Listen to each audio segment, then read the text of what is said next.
بھلک کر بادشاہ کے محل میں آیا وہی بزرگ جس کی قبر بادشاہ نے دیکھی، اور بادشاہ نے جو مانگا اسے مل گیا تھا، مگر اس بار بھی بادشاہ نے کر لی جانے انجانے میں بڑی بھول۔ بادشاہ اپنے محل میں سو رہا تھا کہ اچانک اسے خواب میں ایک آواز آتی ہے، اسی بزرگ کی آواز۔ بزرگ نے کہا، تو نے سب کچھ ٹھیک کیا ہے بادشاہ، مگر اپنے دل میں غرور پھر سے بھر دیا ہے۔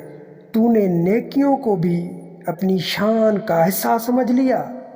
کیا تو بھول گیا، نیکی دکھانے کے لیے نہیں ہوتی، بلکہ نیکی تو چھپانے کے لیے کی جاتی ہے، کیونکہ وہ اللہ کی راہ کا صدقہ ہوتا ہے۔ اللہ تجھے دیکھ رہا ہوتا ہے۔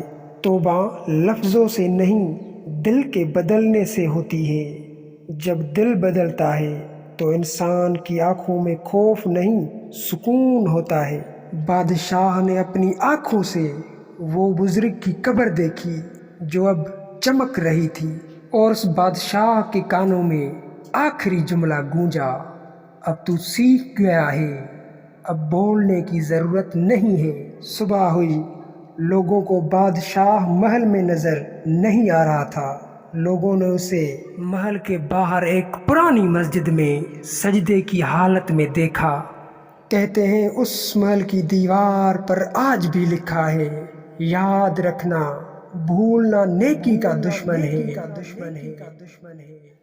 اس کہانی کا سبق، جب انسان نیکی کو اپنی شان سمجھنے لگے تو نیکی کا مقصد مٹ جاتا ہے۔